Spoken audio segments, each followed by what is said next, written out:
Thank you for sharing that, Chad. And something I want to just put out there is that this time, right before we go into our last meditation, I'm going to open it up for questions.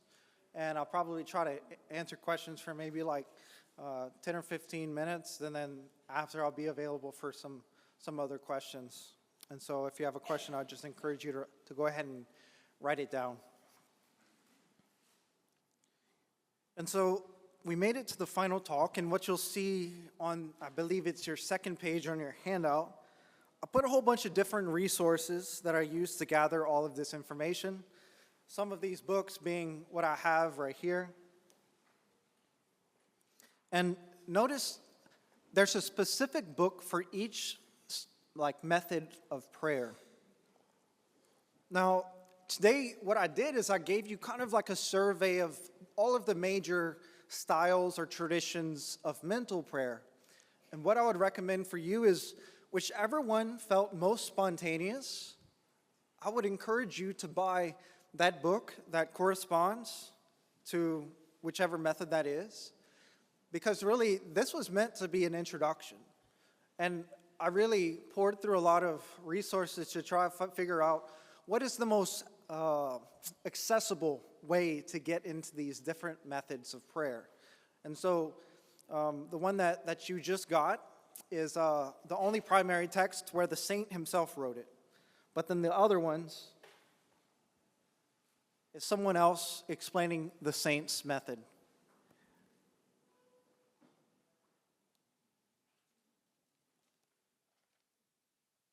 And so here's the challenge that I want to give as we close. We need to make a resolution today to do mental prayer in a serious way every day for the rest of our lives.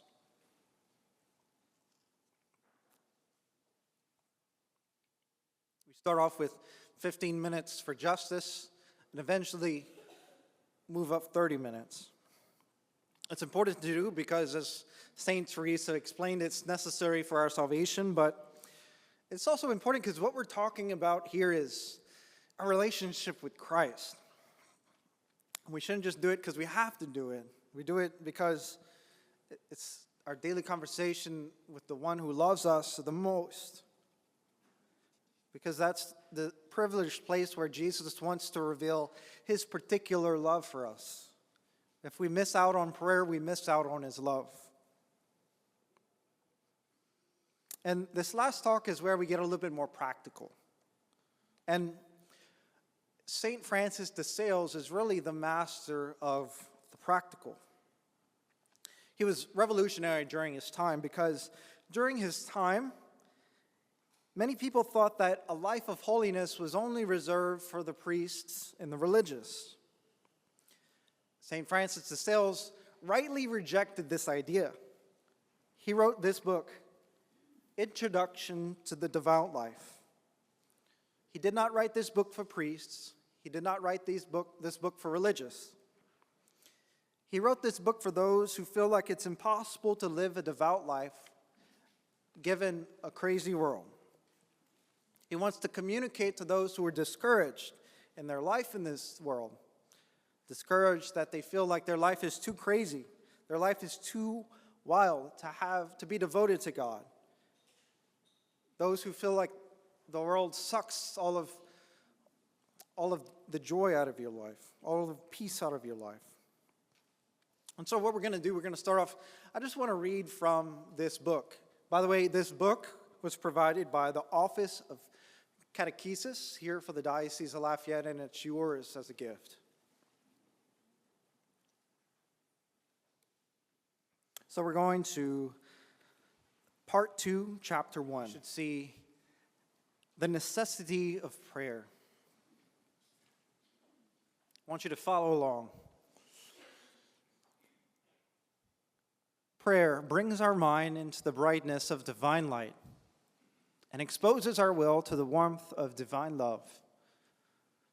Nothing else can so purge our mind from its ignorance and our will from its depraved affections It is a blessed fountain which, as it flows, revives our good desires and causes them to bring forth fruit, washes away the stains of infirmity from our soul, and calms the passions of our hearts.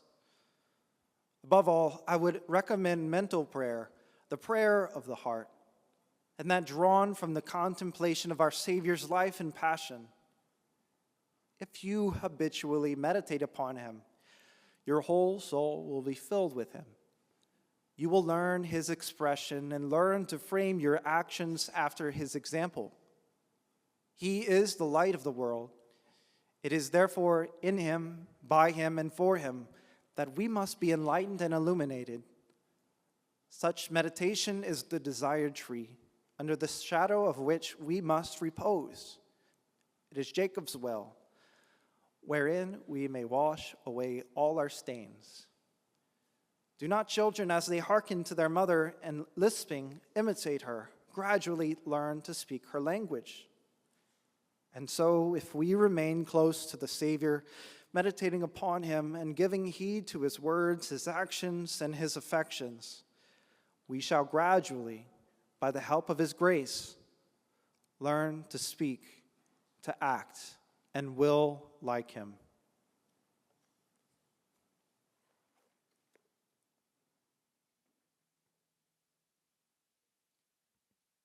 I would encourage you to read this entire book, especially the portions of the parts that he's talking about mental prayer. And what I want to do is just kind of like look at specifically, I picked out of this book some of his practical advice, considerations that he would like to offer. So I'm going to kind of do it almost like a question and answer format. So, first question. When should I pray? He has this to say. He says, it's best to pray before lunch. If you can, do it early in the morning when your mind is less burdened and fresh after the night's rest. And this makes sense, right? Because if the Lord is the most important person in our life, should not we give him the best part of ourselves? Why would we give him whenever we're tired and at the end of the day, kind of just like what's left of us? Question number 2. Do I need to use the methodologies of saints like St. Ignatius, St. Teresa of Avila, or St. Bruno? Or can I go back to my old way of praying? He says, yes, it's important for you to pray like these saints instruct you how to pray. Do not resort to your old methods. This is a method, especially for beginners, to make conversation with Jesus more fruitful. Jesus is waiting to speak with us every day. And he says, use these methods of meditation until you have perfected them, and do not stop until you've read multiple books on this matter. Question number 3, where should I pray? He says, find a hidden place, hidden away from anyone else. If you can make your meditation quietly in church, that's good. But if not, find some place in the home. If you can't go to church, create a prayer space in your home. Do it in silence. Number 4, what if I miss my time of prayer?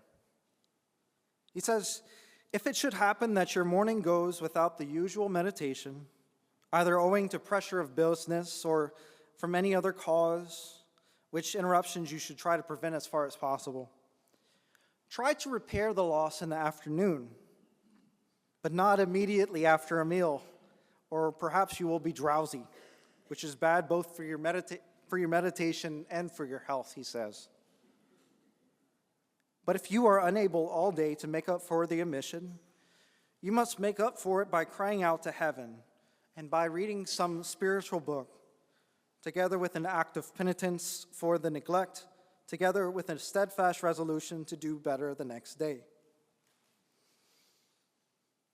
Now, I want to add on to this some of my own practical considerations that I've gained through experience. So number 1, about the rosary. The Rosary is a wonderful prayer, and it's benefited me very much, and I pray it every day. However, I recommend separating the Rosary from our time of mental prayer, and that we should do time in mental prayer, at least at 15 or 30, and then if we want to pray the Rosary, add the Rosary on top of that. The Rosary is meditative, however, it's still vocal prayer. It can be a way that we try to control the time of our prayer. Number 2, praying in the morning. I'm such a big proponent of praying first thing in the morning because it makes our day completely different. And very often, the most controllable part of the day is when we wake up. Not only that, but generally we have to have some regimen in general. What time are we going to do mental prayer? Where are we going to do it? Are we going to do it at the same time every day? It's easier to do it if we're doing it at the same time every day. Number 3, concerning being a parent. So I recommend that parents try to double team, right? Where they take turns trying to do mental prayer, and while the other one takes care of the kids. And this is important. It's even the most busy of people should not skip mental prayer, because mental prayer will help you to be a better mother. Mental prayer will help you to be a better father. Additionally, we teach our kids predominantly not with our words, but with our actions, or lack of actions, more than our words. If we want our kids and our students to do mental prayer, then we have to do it first ourselves. And then kind of like what St. Francis of Sales says, the place of prayer. I think it's really important to set up a place of prayer where we do mental prayer. First, it's in the home, and it's a constant reminder to us about our call to prayer. Secondly, I think it's important that we make this space of prayer a beautiful one, especially where we put some image of the face of Christ or the face of Mary. One of my favorite images is the icon of Sinai. It has one half of Jesus, it's his divinity. The other side of his face, it's his humanity. And it's a beautiful thing that you could just stare into for hours and meditate upon.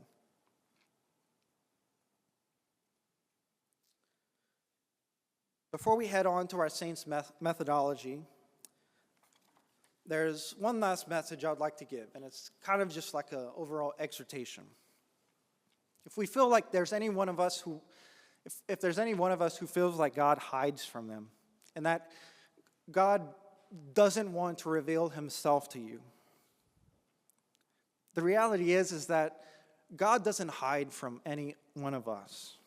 God wants to reveal himself to us in powerful and clear ways. And if we doubt this, it means that we've bought into one of the lies of Satan. If we take one thing away from the school of prayer, it is this. Mental prayer is the privileged place where Jesus Christ wants to reveal himself to us and share with us his love. It's where he wants to break into our life and love us in our crazy circumstances. We were created to be loved. And so if we're neglecting our mental prayer, it's not bad because we're failing God's command. It's disastrous because we're depriving ourselves of God's love, which our souls need. If you do mental prayer and you're truly searching after the heart of Christ, then he will reveal himself to you. And if this never happens, it's because our mental prayer isn't so much about talking with the one that we love, but simply thinking about ourselves. And if our active life of teaching is not rooted in deep interior prayer, then our work will not bear fruit.